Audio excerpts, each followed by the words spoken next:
this computer. So you'll set that. So if you're just joining us, welcome. We are finishing Revelation chapter 5, kind of in the middle of the chapter, but middle end of the chapter.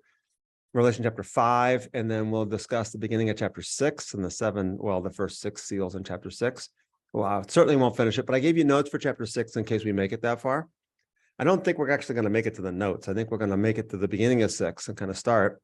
We'll go back and look at Mark chapter 13 and figure how that relates and all that. So let me open with a word of prayer. I mentioned to you, those who are on, to be praying for our brother John, whose good friend Bob lost his wife last night. So we'll be praying for that as we open up. So Father, we come to you tonight. Thank you for this opportunity we have to study, to learn, to grow, and to open your word and just be fed and be nurtured by the power of your Holy Spirit.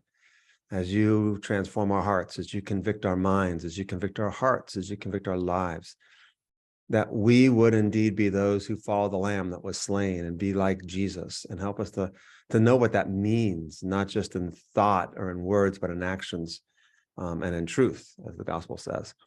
We pray for our brother John, that you'll be with him tonight as he is himself heartbroken, as he also comforts and encourages his good friend. And we just pray for your mercy to be upon Bob and that family, that you would be the God of all comfort and the Father of all compassion in that situation. And we thank you for that. We pray that you'll continue to be with us now as we study and open up your word, and bless us in this time that we have. In Jesus' name, amen. All right, so let me kind of review, or maybe I'll put this on you for a second. So what's going on so far, at least in chapters 4 and 5? That's the second story, begins in chapter 4. What's going on? Unmute thyself.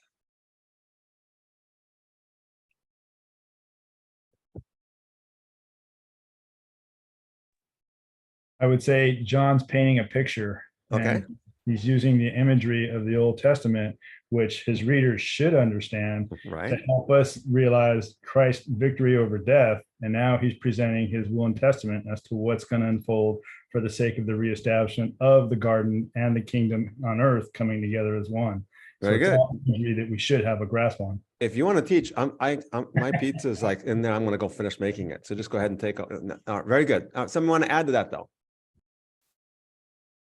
I got it all rolled out, by the way. So it's like in between this, I have a podcast after this. So I'll cook that, put that thing on the pizza machine and have my dinner. Yeah. Nice, Anthony. Very good. Anybody else? What's happening? Where's he at in chapter 4? John.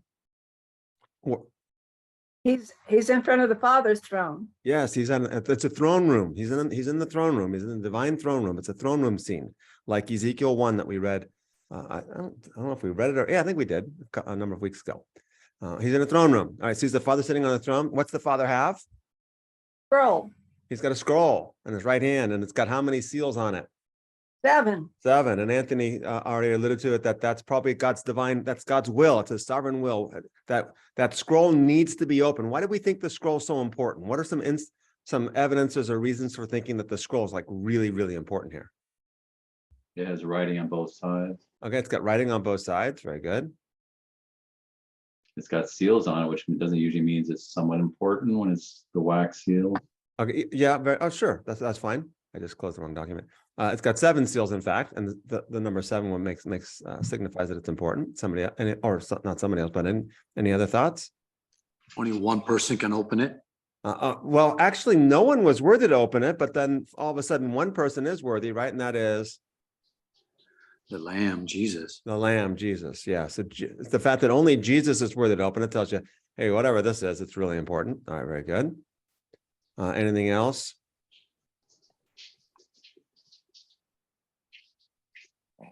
All right. John weeps when he finds out no one can open it. Well, so was it only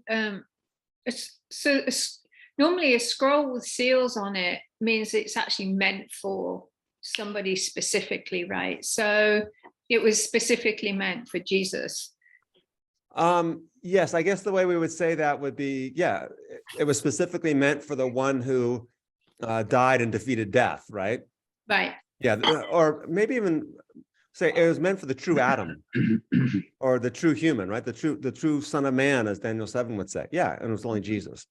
But John's like, okay, no one's worthy to open it. So he's weeping. That signifies that, well, oh no, what are we going to do? We got this dilemma. So very good. Okay. We asked then last week, I said there's some questions for tonight. We didn't get to all the questions. It's at the top of your notes for those of you on the Zoom call. It says, what is on the scroll, which we discussed. It's God, probably most likely it's God's sovereign will. And again, this God's sovereign will is, how is it that the throne of God's going to come down from heaven to the new creation, right? The will is God's going to redeem and restore creation. And the answer is, how's he going to do that? And that's what's on the scroll. The result of redeeming and restoring creation is that God's throne comes down from heaven to the earth. The other thing that happens is that the nations are redeemed. So the nations, so those are the two key things. How does God's throne go from heaven to the new creation and come down to the new creation amongst us?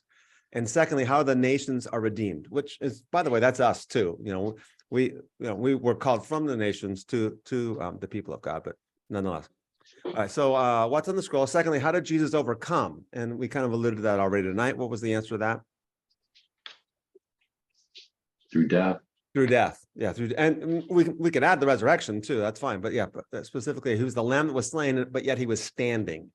So he was dead, yet he is also alive. All right, what's the significance of the fact that Jesus is a lion and a lamb? I don't know. Did we cover that? No. Okay. We started talking about it, but we didn't go in detail. Okay, we didn't go into detail on that. So let's read the text again, just to kind of give us a familiarity with where we're at. So let's go Revelation 5. I'll start at the beginning here, and then I'll hand it off to somebody in a second here. I guess I should open up that. So verse 1, the Father's got a scroll in his right hand. Verse 2, an angel saying, who's worthy to open it? Verse 3, no one in heaven, on earth, or under the earth. Remember, there's no sea there, but we mentioned that. Was able to open it. John said, I began to weep greatly because no one found worthy to open it. So someone pick it up, verses 5, 6, and 7. Then one of the elders said to me, do not weep. See, the Lion of the tribe of Judah, the Root of David, has triumphed. He is able to open the scroll and its 7 seals. Then I saw a lamb looking as if it had been slain, standing at the center of the throne, encircled by the 4 living creatures and the elders. The lamb had 7 horns and 7 eyes, which are the 7 spirits of God sent out into all the earth. He went and looked and took the scroll from the right hand of him who sat on the throne. All right. So what's the significance of him being the lion and the lamb? One of the other. Just start with one. What's the significance of him being the lion? Lion know, of Judah, like king. Yeah. King. Exactly. Yeah. We mentioned this, I think, last week, right? He's the lion from the tribe of Judah. Genesis 49, verse 9, I think I have in your notes, which means he's the kingly descendant of the kingly tribe. He's the king. It's a king, and obviously the lion's the king of the jungle. It's the proper imagery for all that. Also, he's also called the Root of David. It's from David's lineage. He's the king. Now, when he heard that, we discussed that last week, right? Hearing and seeing. He heard that, but when he looked and saw, he saw a lamb that was slain. What's the significance of the lamb? Besides the fact that they're stupid. Yeah, thanks, Rod. Besides the fact that they're stupid, right? I know we talked about that. The lamb was a sacrificial. Yes, it's the lamb that was slain. Isaiah 50. It's all Isaiah 52, verse 13 to 53, verse 12. But I think I only put 53, verse 7 on your notes. It's a sacrificial animal. It's a lamb that was slain for, our transgressions. The punishment that brought us peace was upon him. By his wounds, we are healed. He was like a sheep before his shearers. It was silent. It's this great imagery. So if you're not familiar with Isaiah 53, it's very significant. All right, now go ahead, please. Wouldn't that parallel the Passover lamb as well? Yeah, I'd have to go back and study more detail about that, but it is the sacrificial lamb, but there's more to it, and it's Old Testament stuff, and I don't deal with that. So only unless it involves the book of Revelation, and this is like tangentially there. So very good. All right, now there's something else that's significant. The word lamb, guess how many times it occurs in the book of Revelation? I don't think I put this on your notes, so it's not there, right? No. Take a guess. It's either 3, 7, 12, or 24. Okay. It's a multiple of two of those numbers. It's none of those numbers, but it's a multiple of two of them. Then it's going to be like 21. That's close. You're hot. Let's say 24. 13, 7 times 4, 28. 28. Now, the significance of 28 is this. He's the lamb. Well, in the Gospel of John, he's the lamb who takes away the sins of the world. And 4 is the number for creation of the world, just all the time throughout the entire book of Revelation. So if you're just listening on Facebook Live, you're like, what is he talking about? The entire book of Revelation constantly uses 4 corners of the earth, 4 directions, 4 winds, things like that. And we'll see it later on in this chapter a little bit more also. 4 is a common number for creation. 7, perfection, divine, totality, completion. 27, this isn't important, but the number 28 is important, that it occurs 28 times. 27 of those times, it refers to Jesus. So this goes back to what we were talking about, Anthony, before we started the video. The 28th time, it refers to the second beast. He had 2 horns like a lamb. The beast wants you to think it's Jesus. But the point is, Jesus, guess how many times Jesus is called the lion? I can look up how many times the word lion occurs. I didn't look that up. I looked it up a while ago. I don't remember. So guess how many times he's called, the point is he's called the lamb 27 times. Guess how many times he's called the lion? Anybody have an answer? I'll give you a hint. You're looking at it.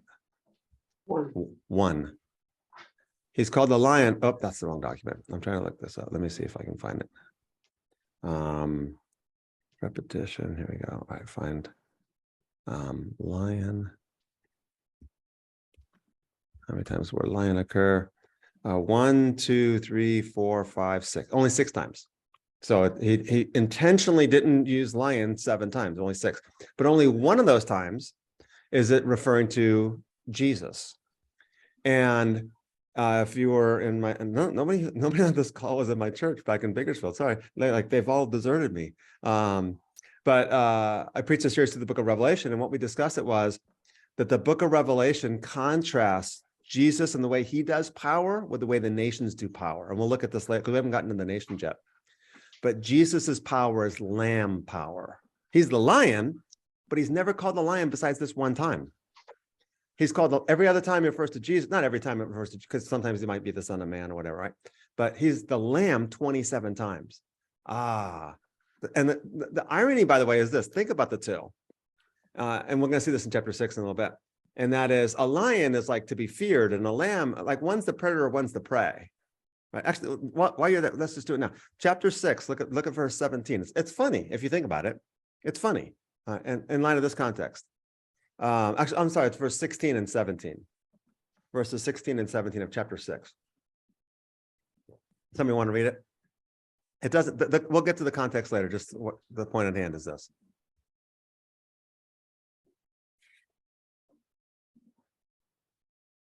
I'll go on there. Thank you, sir.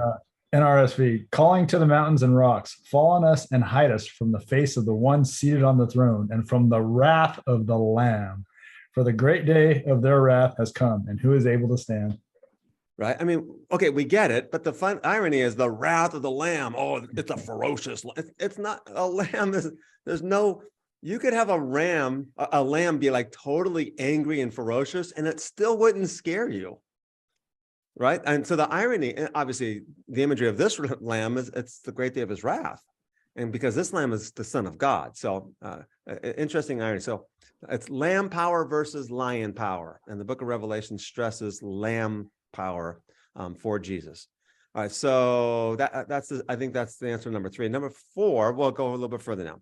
So here we go. Can I Please. ask a quick question on the verse in 5:3, Okay. where it says, "But no one in heaven or on earth or under the earth was able to open the scroll and look into it." So if nobody could, in all those places, was able to do that, where was Jesus? Because he was there. If he was Yeah, it means nobody except Jesus, basically. Yeah. Right. It means like no one else. Right. In other words, it's like saying, "Oh, I couldn't find anybody that was worthy," and they're like, "Look, you haven't looked." You could say Jesus was in heaven. No, it does say in heaven. No one in heaven or on earth. It's just poetical language to say everybody, oh, guess what? You missed somebody. Oh, and that's Jesus. So, make sense? I guess the question would be, the problem with the question is the over literalization of verse 3, to where if it's overly literalized, it excludes Jesus. It totally makes sense, right? Then Jesus is included because he's in heaven, right? And the answer is like, no, that's not the point of the text. So Okay, I just wanted to make sure it wasn't off on some other yeah, planet. no, yeah, exactly. So that's a good question. All right, here we go. Let's continue on. Let's pick it up again in chapter 5. If someone wants to read the rest of the text now, let's go to verses 8 through 14. Revelation 5, verses 8 through 14. If somebody wants to read. All right, I got it. NIV. Thank you. And when he had taken it, the 4 living creatures and the 24 elders fell down before the Lamb. Each one had a harp, and they were holding golden bowls full of incense, which are the prayers of God's people. And they sang a new song, saying, "You're worthy to take the scroll and to open its seals, because you were slain, and with your blood you purchased for God. And with your blood you purchased for God persons from every tribe and language and people and nation. You have made them to be a kingdom and priests to serve our God, and they will reign on the earth." Then I looked and I heard the voice of many angels, numbering thousands upon thousands and 10,000 times 10,000. They encircled the throne and the living creatures and the elders. In a loud voice, they were saying, "Worthy is the Lamb who was slain to receive power and wealth and wisdom and strength and honor and glory and praise." Want me to read all of it? Yeah, please. Yeah, through 14. Okay. Then I heard every creature in heaven and on earth and under the earth and on the sea and all that is in them saying, "To him who sits on the throne and to the Lamb be praise and honor and glory and power forever and ever." The 4 living creatures said, "Amen." And the elders fell down and worshiped. Okay. So now the worship scene, here's what's happening. The worship scene of chapter 4 has now changed and transitioned to include the Lamb. And we'll go with this in more details as we look at the notes. So the worship scene from chapter 4 now transitions, and it now becomes the worship of both the Father and the Lamb. And that's obviously going to be significant. That's the 4th question we'll get to in a minute. All right, so the 4 living creatures, letter G in your notes, and the 24 elders bow down before the Lamb. They have golden bowls. Just remember this. It's not, if you don't remember it, it's okay. I'll point out later, which are the prayers of the saints. We'll cover it later. And they proclaim a new song. And I put new song in italics. The phrase new song always means praising God for a military victory over their enemies. It's a song sung after a military victory. So you do have, throughout the book of Revelation, military language, military imagery. Jesus is coming back on a white horse. That's the horse that a general rode into battle. You do have the 144,000 in chapter 7. They're numbered because you number an army. So you have this military imagery going on. And then now, of course, the reality is that the way the God's side wages war is like, well, it's a vicious lamb. And the only weapon is the sword that comes out of his mouth. So he's waging war differently. In fact, he's waging war. Here's the secret of the book. He's waging war by dying for his enemies.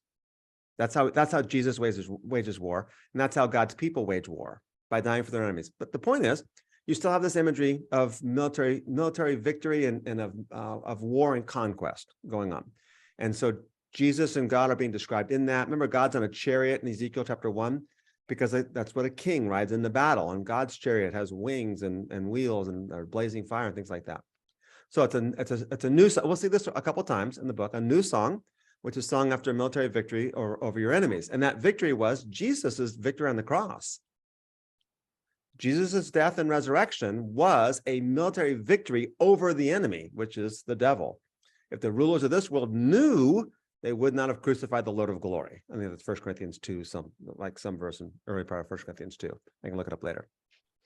All right, so next letter H, and stop me if you need to. It says he purchased men for God. The word purchased is an economic term, isn't it? It has to do with money. It has to do with commodities, grain, goods. You purchase something. We were purchased, and that'll be important later on, Because if you're familiar with the mark of the beast 666, they cannot buy or sell without the mark of the beast. So there's this purchase language going on. So we were purchased, commodity thing, economics. So economics are part of that. And if that doesn't, don't worry about it. I'm introducing all these things to you now. And then as we go further, we'll just keep, oh, remember, here we go. Let's do it again. Let's go back to that passage, look at it again, kind of make our way through. All right. And then notice from every tribe, tongue, people, and nation. I think I said this to you before, previously, but count. How many people groups are there?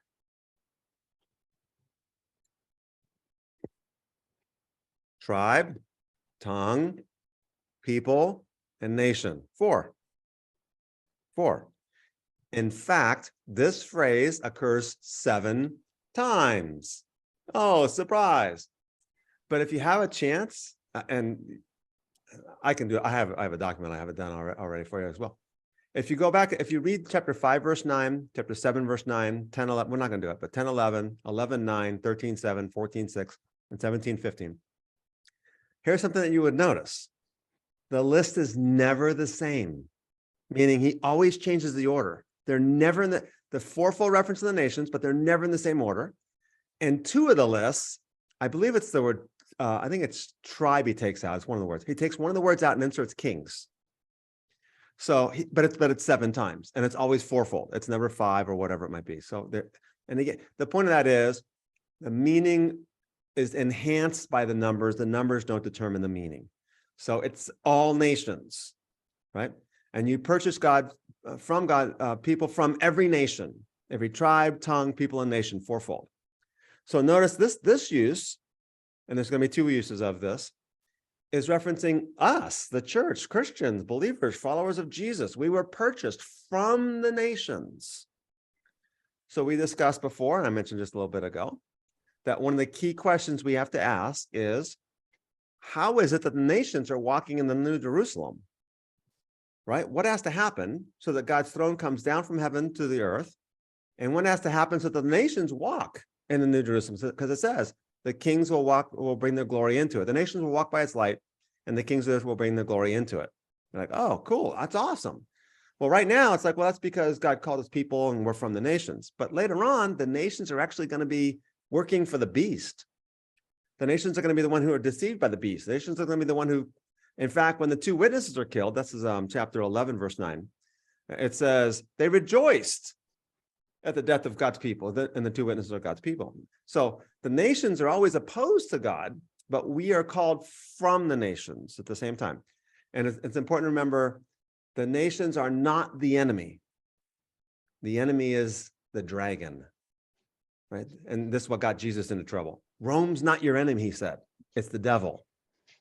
Like, what do you mean Rome's not our enemy, right? For 2,000 years, going back to Egypt and Babylon and Assyria, Babylon, the Medes, the Greeks, the Persians, the Romans, the Jews they are clearly our enemies for the last 2,000 years. No. Actually, it's the devil. Not a good idea for Jesus. Anyways, got him crucified. Okay, it's hard because you very specifically in your book said not to try and create analogies or imageries, but looking at it from a pictorial perspective, I mean, the 2 witnesses to me look like the Judaic believers and the Gentile believers. I mean, I'm just saying. Yeah. I don't think I wouldn't ascribe to that, but it's not like wrong. I just don't think that's what's going on in Revelation 11, but it's not. That's fine. It's all believers, right? That's fine. If you want to separate it that way, that's okay. So yeah, it's all Christians. So I would say that Judaic and Gentile believers, that distinction has been blurred in the New Testament. So I don't think that we would look at it that way. Paul's whole argument is, no, they're all one. They're all one. They're all one. I don't think Revelation is going to go, no, actually they're 2. And now they're one. I don't know. We're splitting hairs. Doesn't matter. So, okay, here we go. Purchase God for God, men from every tribe, tongue, people, and nation. And guess what? He made them to be a kingdom and priests. And we discussed this already, right? Chapter 1, he has made us kings, and actually in chapter 1, verse 6, it says he has made us a kingdom. So we are kings and priests. I think I added priests here, but made us a kingdom and priests. That is, so Exodus 19, verse 6 is on your notes. Let's read that. Let's go to Exodus 19 and let's look at verses 4, 5, and 6. Exodus 19, verses 4, 5, and 6. And again, if you're listening on Facebook Live, you're welcome. This is a Zoom Bible study. If you want to be part of the study and have the notes that these guys have and everything else, send me a note on Facebook Messenger and let me know your email address, and I'll include you in the Zoom link. Otherwise, you're welcome to join in. The nice part about Facebook Live, it stays on my Facebook page for the next month, so you can watch it at your leisure. I know many that were actually in our Bible study. I don't know if you know this, but they've betrayed you guys. They left you because they're like, it's more convenient to watch it sometime during the day. All right, just kidding. But nonetheless, all right, here we go. Somebody want to read Exodus 19, 4, 5, and 6. Now, the context is the Israelites have just been brought through the Red Sea.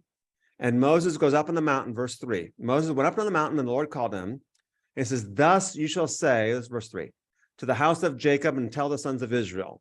So now, Moses, go tell the Israelites this. And somebody want to read verses 4, 5, and 6.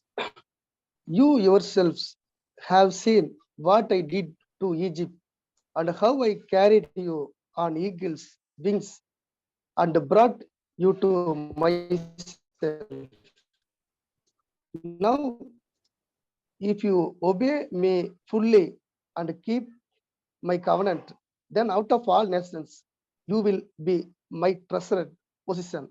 Although the whole earth is mine, you will be for me a kingdom of priests and a holy nation. These are the words you are to speak to the Israelites. Very good. Thank you, Joseph. And welcome, by the way. So I didn't welcome you or Karen onto the call. So thank you. Exactly. So this is the commissioning of Israel as a nation state. This is who the formation of the people of Israel. They were slaves in Egypt. Now they've come out of Egypt. I'm going to make you a nation.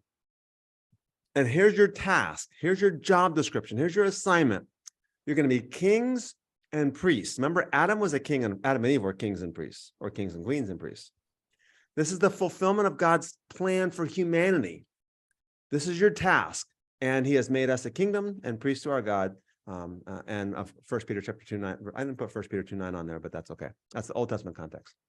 All right. Now, we talked about this last time. All the angels were around. So you have, remember in chapter 4, you kind of had God sitting on a throne, and then you had the 24 elders sitting in front of him, and then the 4 living creatures. You had these kind of circles of beings around God's throne. And so now you're kind of seeing this again with, okay, and all the angels.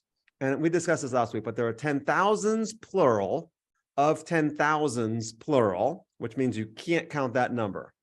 So interestingly, very few Bibles actually say like an actual number here, because they don't try to. But yet in chapter 9, they put an actual number to it. It's like, it's the same thing. It's crazy. And thousands upon thousands. And I put down in the notes, the Greek is myriades, myriadon. It's the same word. Both are plural. And it cannot be an actual number. It means uncountable, equivalent to millions of millions or billions and billions. All right. So, and they were saying, worthy is the Lamb. All right. Wait a minute. Worthy is the Lamb. Go back to Revelation chapter 4 for a second. And let's see. Looking at my Bible here. And it says, verse 11, worthy are you, our Lord and our God. The worship of the Father in chapter 4, verse 11 is worthy are you, our Lord and our God. Now in chapter 5, verse 12, worthy is the Lamb that was slain to receive, count them, power, 1, riches, wisdom, strength, honor, glory, and blessing. There's 7 items in the list. Now in your notes, I put in bold the items that were in the list in chapter 4. I'm sorry, actually in chapter 4, verse 11, there was 3 items, glory, honor, and power. And those 3 are on the list of the Lamb. And then in chapter 7, verse 11, it says blessing, glory, wisdom, and thanks, honor, power, and strength. So riches and thanks, if you compare the list between chapter 5, verse 12 and 7, verse 11. And John does this all the time. I know the list isn't important, like, well, he added this word. What's important is 7, sevenfold. And what's really important is that Jesus is receiving the same worship as the Father from the same beings. And that'll be specifically in letter K when we get to our notes. So the worship has now turned from the Father to Jesus, and then it's going to go back to the Father and Jesus. All right, so then every creature that is fourfold in heaven, upon the earth, under the earth, and upon the sea, fourfold. Right? Worship the Lamb. And then the 4 living creatures and the 24 elders, I didn't put down in the notes, but it says they fell down and worshiped. And it doesn't say who they fell down before and who they worshiped. But it's got to be Jesus and the Father. And by the way, it says in verse 13, the things in heaven, on earth, under the earth, and on the sea, they fell down. They said, to him who sits on the throne and to the Lamb be blessing and honor, glory and dominion, and that's fourfold, which is the same thing, by the way. It's just slightly different than above. All right. And then the 4 living creatures kept saying, amen, and the elders fell down to worship. The implication is pretty clear. They fell down before the Lamb and the Father, and the one on the throne, and they worshiped. All right. Hey, Rob. Yep. I missed week 5, but I listened to it, and you had mentioned that you have the divine council going on here with the 24 elders. What's the significance in terms of specifically transitioning to worshiping the Lamb with the heavenly council? I would have assumed that they would have done that all along, but because they didn't fall, they didn't get corrupted. But I wouldn't. I'm trying to think how to say this. John's telling a story, and let's let that story be what it is, instead of putting that story into another story and figuring out how it works. That's not how this literature works. I get your question; it makes total sense, but I think John would be going like, "You're missing my point." I think that's all he's saying, right? So it would be like, well, yeah, they did, but that's not my point here. My point here actually is that because the Lamb was slain, now they did this, and then we move forward. So, and that it's a good question, because what it's illustrative of is the fact that we try too hard to make everything fit. And sometimes we have to be content with, there's tension there. Because how come, wasn't he worshipped beforehand? Like, well, sure, he was worshipped before him, but that's not the point. The point is he's telling a story here. So I know you might not like that answer, but I think that's the best we could do. no, that helps. Like Okay. I said, I'm just trying to That makes sort it out, but I see things and I'm wondering. So Yeah, no, and keep the questions like that coming. That's excellent questions. Okay, so here we go. Summarize 4 and 5. God's on the throne. He's got a scroll in his right hand, but no one's worthy to open the scroll. The scroll is God's divine will. That's not good, because we need to know God's will. Daniel was told, I'm not going to open it until the end of time. And all of a sudden, oh, don't worry about it. The Lion from the tribe of Judah is worthy to open the scroll.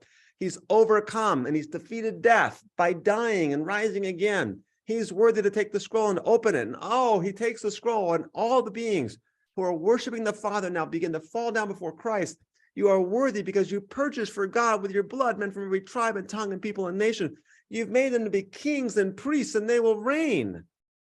And that's good news. And all the angelic beings and all the created beings and even the 4 living creatures and 24 elders, they fall down and begin to worship the Lamb. And now the Lamb's going to begin to open the book. Okay, so scene 3 or whatever, we're carrying on a story.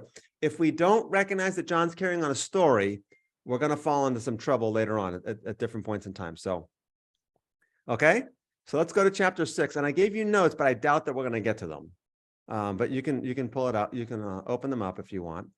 And at the beginning of the notes, and I'll review this next week too. I kind of just summarize what we just discussed.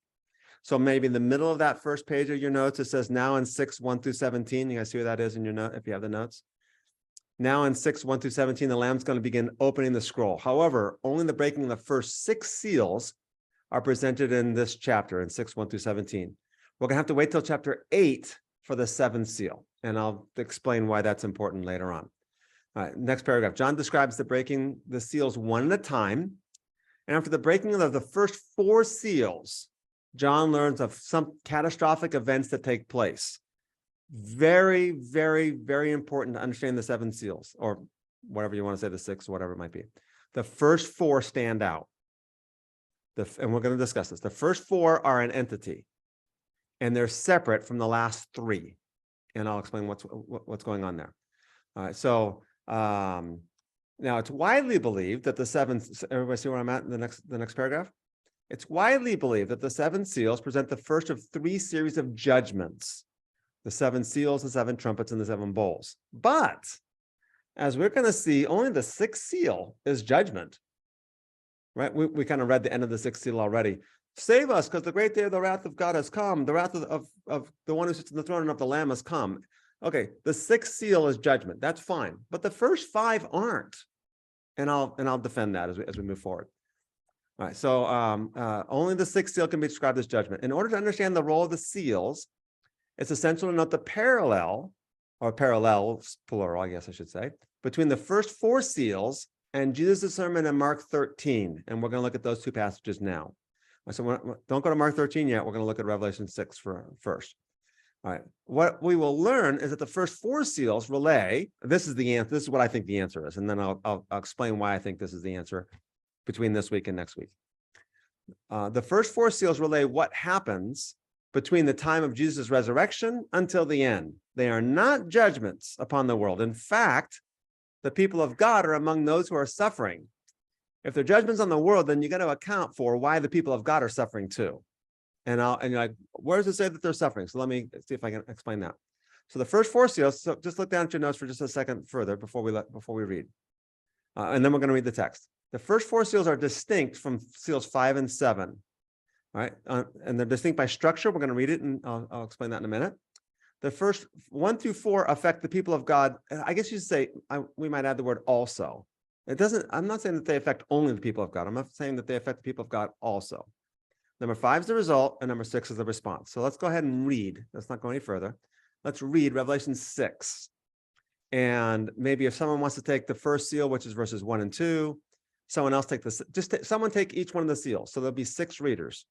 So verses 1 and 2, then 3 and 4, then 5 and 6, then 7 and 8, then 9 through 11, and then 12 through 17. So somebody take seal number 1, then somebody else take number 2, and then just kind of go that way. And listen, because remember, this was read out loud, and John's hearers had to hear significant things. Obviously, we're not skilled at that, so do our best.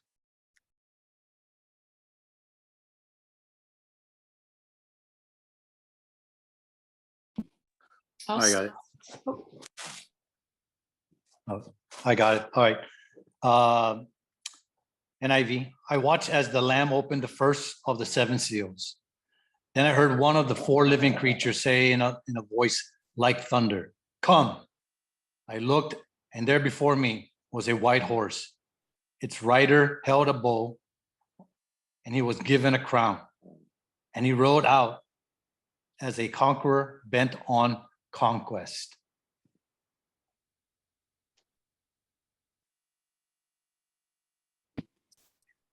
Then, when the Lamb opened the second seal, I heard the living creature saying, "Come." And another horse, fiery red, came out, and the one who rode it was granted permission to take peace from the earth, so that people would butcher one another, and he was given a huge sword.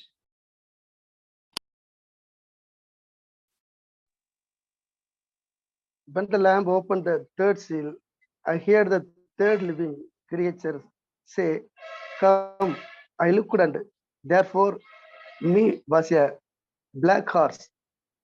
Its rider was holding a pair of scales in his hand. Then I heard what sounded like a voice among the 4 living creatures saying, "A quart of wheat for a day's wages, and 3 quarts of barley for a day's wages, and do not damage the oil and the wine."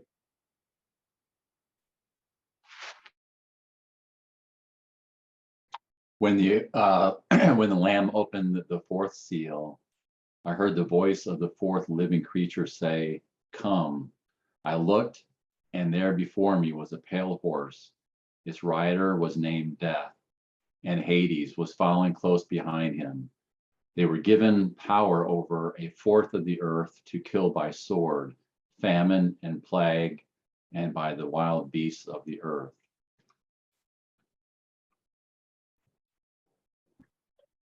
When he broke the fifth seal, I saw underneath the altar the souls of those who had been slaughtered because of the witness they bore to the word of God.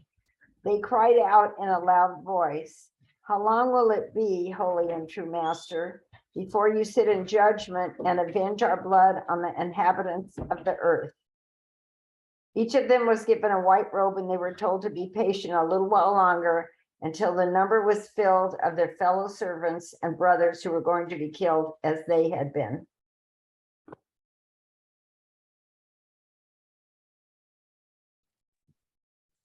When he opened the sixth seal, I looked, and behold, there was a great earthquake, and the sun became black as a sackcloth. The full moon became like blood, and the stars of the sky fell to the earth as the fig tree sheds in its winter's fruit when shaken by a gale.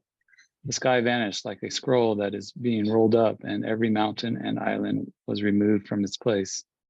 Then the kings of the earth and the great ones and the generals and the rich and the powerful and everyone, slave and free, hid themselves in the caves and among the rocks of the mountains, calling to the mountains and rocks, "Fall on us and hide us from the face of him who is seated on the throne and from the wrath of the Lamb.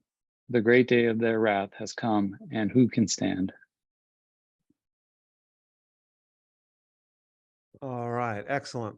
What are some things you might have heard or noticed in your reading there of this passage? Anything stand out? A lot of horses. Okay. How many horses? 4, I believe. Right? 4. Yeah, that's right. 4. Different colors. Okay.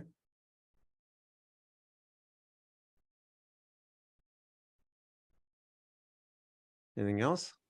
Different colors and different objectives. That's right. And I'm not going to discuss it, but the colors typically seem to have a standard meaning, like white is purity and royalty, things like that. Red is blood and death and things like that. But I'm not going to worry about that. I heard, I saw. Yes. Yeah. 4 times I heard, right? 4 times I heard, and then I saw. I don't know how many times I said it, but the 5th one stands out. So it's clearly the 5th one's different. The 5th one doesn't have what that the first 4 have. Horse. It doesn't have a horse. Yeah. It doesn't have one of the 4 living creatures saying, "Come." And he heard and then he saw instead of I heard. So yeah, very good. All right. Anything else that you want to mention right now? We'll get back to it later. Well, I used to think a long time ago when they talked about the moon turning to blood and sackcloth and all that stuff, that means the world completely is going to be destroyed, not renewed. Like I've learned more lately. Yeah. Yeah, it's we probably won't get that far this week, but it's cosmic upheaval language is the way I like to describe it. And what the scriptures are doing is describing God acting within history with regard to his covenant in language that's like, I have no other way to say it, but like the stars are falling from the sky. They're not literally falling from the sky. And the best example of that is in the Gospel of Book of Acts, when he quotes the book of Joel. It says, the Holy Spirit came and the sun became black and the moon became like blood. That didn't happen, right? I mean, it didn't. So the point of that is that's just this language is being used to describe this event. And it sounds like end of the world language, and sometimes it is and sometimes it isn't. So when they describe the Babylonians coming in to conquer Jerusalem, it's end of the world language, but it wasn't the end of the world, it was the end of Jerusalem. So yeah, very good. All right, so if you see the notes, I put down and color coded. It should have opened up in different colors for you. So verse 1, I saw when the Lamb, and there's the word Lamb highlighted, opened one of the 7 seals, and I heard one of the 4 living creatures say, "Come." I think this is my translation, saying "come." So it might not be the same as yours. Then notice verse 2. The word "when" is verse 3. The word "when's" repeated. They're both in purple. Instead of saying the Lamb opened, it says he opened. So clearly the word opened and opened and opened and opened. The second seal, and then I heard. I guess I should have highlighted oh no, there you go. It doesn't say the first seal. I heard 4 times, and then I saw.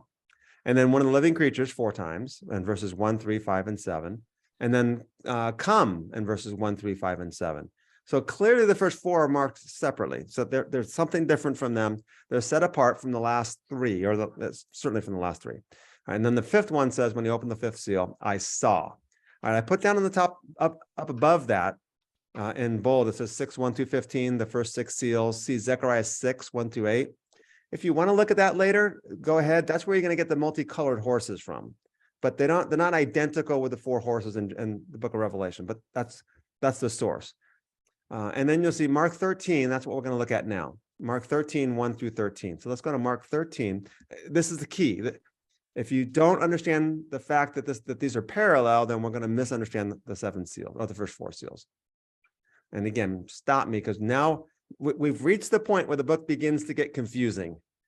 And you're like, what do you mean? It's been confusing the whole time, Rob. Okay, so we got to the point where the book really gets confusing now. All right, like notch it up like 5 times in the ratchet here. So we got to make sure. I don't want to go like so slowly that you get lost in the details, but I also don't want to go so quick you're like, okay, I didn't catch the basic meaning of it at all. The point actually is then the first four seals parallel Mark 13. So let's read Mark 13. Somebody want to read that? Mark 13 verses 1-13.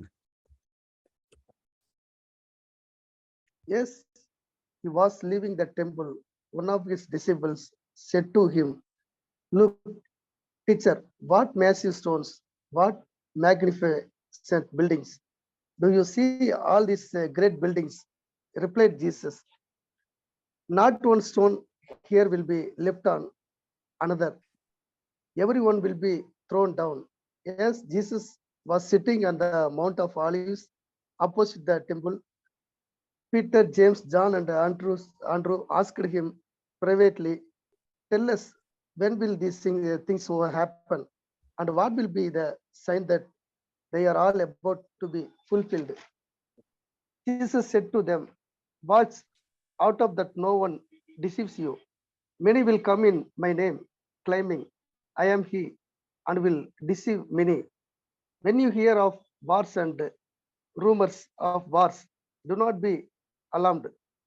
Such things must happen, but the end is still to come.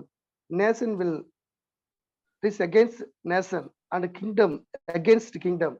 There will be earthquakes in various places and famines. These are the beginning of birth pains. You must be on your guard. You will be handed over to the local councils and flogged in the synagogues. On account of me, you will stand before governors and kings as witness to them. And the gospel must first be preached to all nations. Whenever you are arrested and brought to trial, do not worry before and about what to say.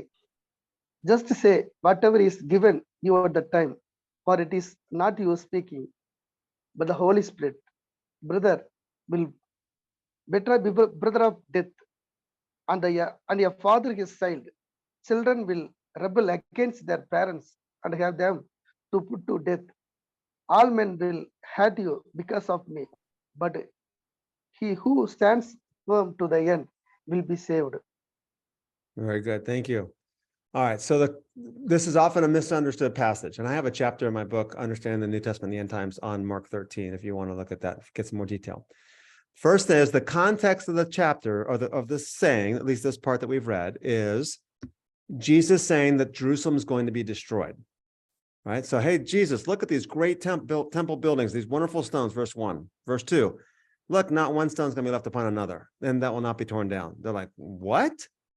So Peter and James and John, that's the inner circle of 3 disciples, they're like, hey, tell us, verse 4, tell us, when's this going to happen? And what will be the sign when these things happen? And Jesus begins by saying, well, look, all right, don't let anyone mislead you. Many are going to come saying, I'm he. That's not it. You're going to hear of wars and rumors of wars, verse 7. That's not the end. Verse 8, nation is going to rise up against nation, kingdom against kingdom. There'll be earthquakes. There'll be famines, verse 8. This is just the beginning. Verse 9, you better be on your guard, because they're going to deliver you to the courts. You're going to be flogged in the synagogues, stand before governors and kings. The gospel has to go out to all nations first. When they arrest you, don't worry about what you're going to say. Verse 13, you'll be hated by all on account of my name, but the one who endures to the end will be saved. I should look that up in the Greek, but I won't right now. All right. So what is he saying? He's like, look, it's not going to happen right away. When's Jerusalem going to be destroyed? Look, things are going to go on. And what's he saying? Things are going to go on as normal. People look at Mark 13 like, oh, Jesus is prophesying like wars and famines and earthquakes, that happened before the end of times. Like, there's nothing, anybody can say that, and they're always going to be right. Because guess what? There's always earthquakes, there's always famines, there's always war, there's always bloodshed. That's nothing prophetic about it. It's simply stating what's normal.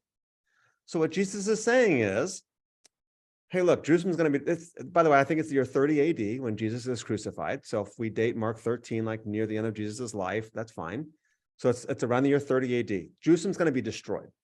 And it goes back to Mark chapters 10 and 11. They've rejected Jesus. He's the true temple of God, and they rejected it. There's no fruit in the temple. Sorry, you had your chance. Judgment's going to come on this temple. And they're like, oh, when's that going to happen? Now, the disciples are still thinking, this is connected with Jesus being made the king. Remember, the disciples, if you read Mark chapter 9, Mark chapter 10, hey guys, we're going to Jerusalem. I'm going to die. Like, what are you talking? And Peter rebuked him in Mark 8. He rebuked him. He's like, what are you talking about? You're going to die. Yeah, I'm going to rise from the dead. They're like, what does rising from the dead mean? This is Mark 9, Mark 10, 3 times. Like, what does rising from the dead mean? And it even says, they didn't know what he meant by rising from the dead, and they were afraid to ask him. The point is, they think, and by the way, in Mark 10, hey, Jesus, let's call fire down from heaven and devour these people because they're opposing you. They are thinking he's going to Jerusalem to be a militaristic king of the Jewish people who rules from Jerusalem and conquers Rome, right? They're thinking of a nationalistic, they're thinking that Jesus is going to be the king just like all the other kings that are. Just like Egypt, just like Babylon, just like Assyria, just like Persia, just like the Greeks, just like the Romans. That's the kind of king Jesus is going to be. This is going to be great. And they're like, no, I'm going to die. You're like, what? How's that going to work? So, okay. So Jerusalem's going to be, so when you get to Jerusalem and you're become the king, it's going to be destroyed. I'm not sure it makes sense to me. Okay, well, when's this going to happen? Okay, it's not going to happen for a while. Life's going to go on as normal. And guess what that means for you? You're going to be persecuted. That's not the answer they were expecting. It's probably not the answer that they wanted either, right? It's going to be a while. And you, the one who perseveres to the end, will be saved. Now, if you continue reading on in Mark 13, and I have a chapter in my book on this, if you want to go into more detail, he goes on to describe like the abomination that makes desolation. And you see Jerusalem surrounded by armies. You know that its desolation is near. So he does indicate, hey, guess what? It'll happen in the generation. And 40 years later, Jerusalem's destroyed by Rome in the year 70 AD. All right. Now, some say, well, are you saying that everything in Mark 13 is about the destruction of Jerusalem? No, I'm not saying that.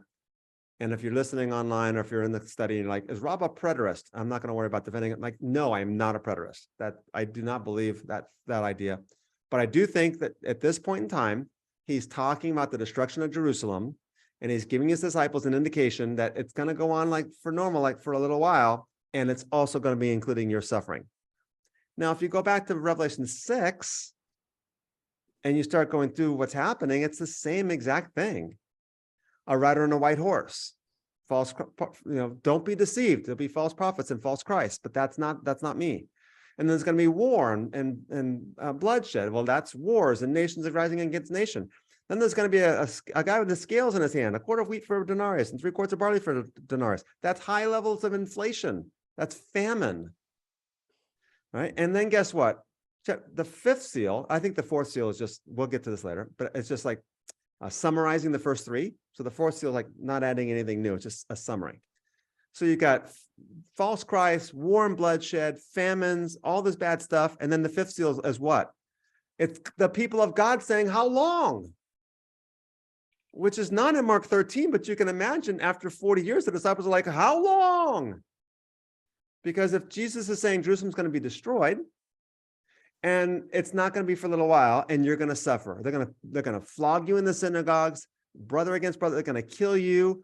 Eventually the disciples are going to go, how long? So what does that indicate? The 5th seal is explicit. God's people are suffering in the first 4 seals. That's why they're crying out, how long? And then the answer to how long is the sixth seal. Because eventually the sixth seal comes along, and what happens? It's the great day of their wrath, and who can stand? It's the final judgment. You're like, well, the book's like not over yet. That's okay. Don't worry about it. The sixth seal is the final judgment. Again, we're going to go through all the six seals the first six next week, in some more detail. Okay, does that connect a little bit? Was I clear? That makes sense? Yes, a couple nods. Any questions or comments? Okay, so let me note a couple things here before we finish up, and that's this. The seals are not the content of the scroll. Some have suggested, oh, when Jesus breaks the seal, he's like reading part of the scroll. You can't read the scroll at all. It's a scroll, it's rolled up. You can't read line 1. I mean, you can like make out a part of a line, but you cannot read a whole line until all 7 seals have been broken. The seals are not the content of the scroll. John's going to eat the scroll later on. And then he's going to be told, now you prophesy. That's the contents of the scroll. That's chapter 11. So whatever's on the scroll, we'll find out when we get to chapter 11. It's not the 7 seals. It just simply says, with the breaking of the seals, things happen. Okay. Now, if we would ask the question like, well, one last thing, and we'll finish up on this. And this might lead you with a measure of confusion, but I hope it's not. I hope it doesn't. Like, well, when does Jesus actually break the 7 seals? Right? Some say, oh, he doesn't break them until like the last 7 years of human history, the last 3 years before the resurrection. When was Jesus worthy to open the scroll? What qualified him as being worthy to open it? Death and resurrection. Crucifixion, resurrection. His death and resurrection. When did Jesus break the seals? A long time ago. I mean, if you're trying to take the story and literalize it like he actually has a story, and again, John's telling a story that doesn't mean actually in space-time continuum that God actually had a scroll and Jesus actually took it, and Jesus, he's telling a story. It's a vision. And whether the vision has like real life events or not, okay, that's fine. If it does have real life events, he's already broken the seals because he's the lamb that was worthy to open the scroll. He's like, you know, I'm worthy, but I'm just going to wait for a little while. No, he's worthy. And this has been, so what's happening? The seals are telling us what happens between the death of Jesus and his resurrection, or maybe the coming of the Spirit, and his second coming. And what's going to happen during that time frame? Well, there's going to be wars. There's going to be false Christs and false prophets, wars, bloodshed, famines. It's going to be bad. And you're going to suffer too. And you're going to grow, how long? And eventually I'm going to say, well, okay, now. And well, there's one more connection between Mark 13 and Luke's and Revelation 6 that we'll make next week. So let me stop on that. Any questions or comments?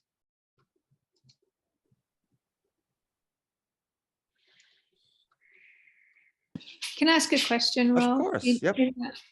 So with regards to wars, famines, death, all that awfulness, that has been going on before Christ, after Christ.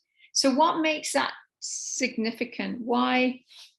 I mean, I think the differences of you've got false prophets that are saying, I'm Christ, and then you've got the suffering of the believers that are different from what's been going on ad infinitum. So I'm just curious, why are they calling out war, famine, and death when that's the state of affairs we live in this world? All right, so I'll make the argument in more detail next week when we meet. And remember, we're meeting next week, and then we're not meeting the following 2 weeks. So we're going to meet on the 9th, and we will not meet the 16th or the 23rd. All right, we'll come back on the 30th, which actually will be the 31st for those of you guys, or actually it'll be December 1st for those of you guys in India, because it's the next morning. Oh, and by the way, Joseph, Joshi, Karunakar, in America, some of our states change their clocks. And next week, the clocks change, next Sunday. So this study will be at 6 p.m. Pacific time. So those of you guys in California, it's the same time. And those of you guys in most every other state, it's going to be in Hawaii, it's going to be the same time for you, Karen. But for me in Arizona, it'll be 7. And for those of you guys in India, it'll be 7:30 a.m. So I think you start at 6:30 a.m. today, but it'll be 7:30 a.m. for you next week. So just so you know, so they change their clocks and we don't. Okay, so to answer your question right now, Helen, I would say what's being described is what happens when the nations are in power.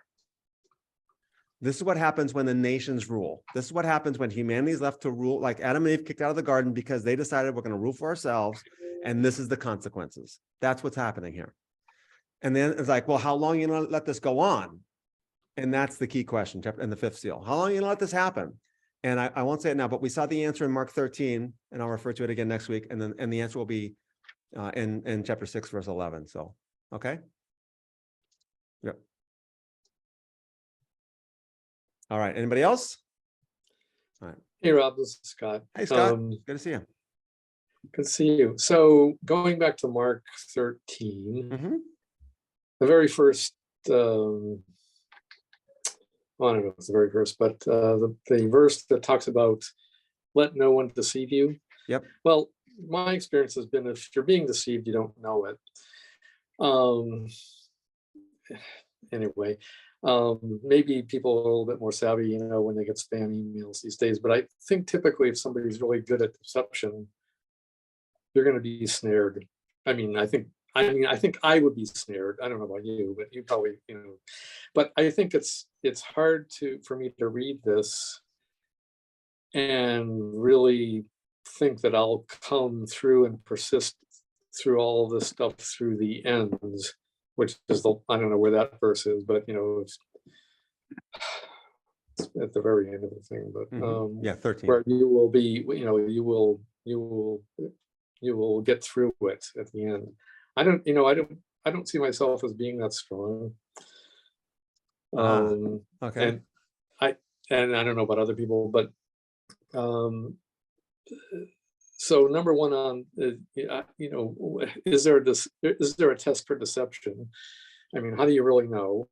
And number two is, I mean, dragging, you know, I just imagine myself being dragged through the wars and the pandemics, and I mean, I think in America we get off easy. I think, you know, persecution is more of an issue in like North Korea and India. Yeah. India and Iran and all this other stuff where you really experience that. I don't think I have that strength. I don't think I would see myself as having the strength to live through that. So I'm just kind of wondering, like, okay, is there any hope for people that that don't have this strength? I mean, I think you have to sort of be in those positions once or twice to actually understand what those verses mean. Yes, I know we're running low on time, so let me kind of, I'll throw one question back out to everybody else, but I'm simply say this. You don't have to have strength because it's not by might nor by power, but by my spirit, says the Lord. Zechariah 4:6 or Philippians 4:13. I can do all things through Christ Jesus who gives me strength. So you're right, because I think every single one of us do not have the strength to do it in and of our own selves. Like, we can only last so long. But guess what? By the Holy Spirit, we can do it, or by the power of Christ, we can do it. And that's this reliance upon Christ, as Paul says, you know, in Ephesians. You know, therefore, put on the full armor of God. Be ready, because we are in the midst of a warfare. Our battle's not against flesh and blood, but we are. So put on the full armor of God. Anybody have a thought on how do you recognize deception? Because in a sense, you're right. If we're deceived, we don't know that we're deceived. But how do you recognize deception so that you don't fall into that trap? You test the fruit, but you test the tree by its fruit. Okay. Because if you tell me that you're this, and I see that you're something else, somebody's trying to deceive me. Yeah. Okay. Very good. I think to both those points too, it goes back to being yoked. Who are we yoked with? Yeah. Okay. Master, right? Right. All right. So relying on Christ will help us in the Spirit, right? As 1 John 4 says, do not believe the spirits, but test the spirits to see if they're from God. So you test it. And Sandy's given us a good test, and test is fruit of the individual, of the person, because oftentimes their lies and deceptions are going to be really good, you know. So yeah, knowing the truth would be another answer I think we would throw out, right? If you know the truth, and all of a sudden someone comes along and says, "Oh, the Bible says da da da da based on da da da da, and therefore Jesus is coming back tomorrow or next week, whatever," you're like, "Yeah, no, I don't think so." It doesn't say that, you know. Yeah, I've read the scriptures, I've studied it, and that doesn't make sense. Or right? So yeah, so knowing the truth, discerning fruit, and testing the spirits based on what we know, things like that. But here's the next thing, that's this. We need to always be open to the fact that I may be wrong on something. So even though we're like concerned about false prophets and false teachers, and by the way, that is the danger in the church. Deception. It's the number one weapon of the devil, is his deception. He's the deceiver, Revelation 11 and Revelation 12. So he's the deceiver, and that's his number one weapon throughout all the letters of the New Testament. But we also have to be willing to say, I could be wrong on this one. And just because if Jesus is the truth, what are we afraid of? In other words, if we're willing to test the truth to see, oh, you know what? For example, I grew up having a certain view of women in the church. And now I'm like, oh boy, I was wrong. I see the scriptures going, yeah, wait a minute. In the New Testament, this is my belief. In the New Testament, women are equal with men because there's neither Jew nor Gentile, slave nor female. And all of a sudden I realized, oh, wow, I was thinking this way, but now I'm not. So, and I think it's important that we have an air of openness, and I'm so concerned about being deceived that I limit my willingness to listen to. But I think those are some ways I've tested. So, okay. All right, let's do this. I'm going to stop the Facebook Live. Again, if you're on Facebook Live and you want to be part of the Zoom class, send me a note on Facebook Messenger, and I'll send you my email, and I'll send you an email with the Zoom link. Give me your email address in that Facebook message there also. And by the way, if you're on Facebook and you have some questions that you want us to address, feel free to send those to me also on Facebook or some other way. If you have my email address, you can do that also. All right. Thank you. Goodbye. Not you guys, them. Stop the live stream. There we go. And I'm gonna stop the recording too. So if you're listening on the if you're listening to the audio recording, we're gonna do some prayer requests now. So thanks.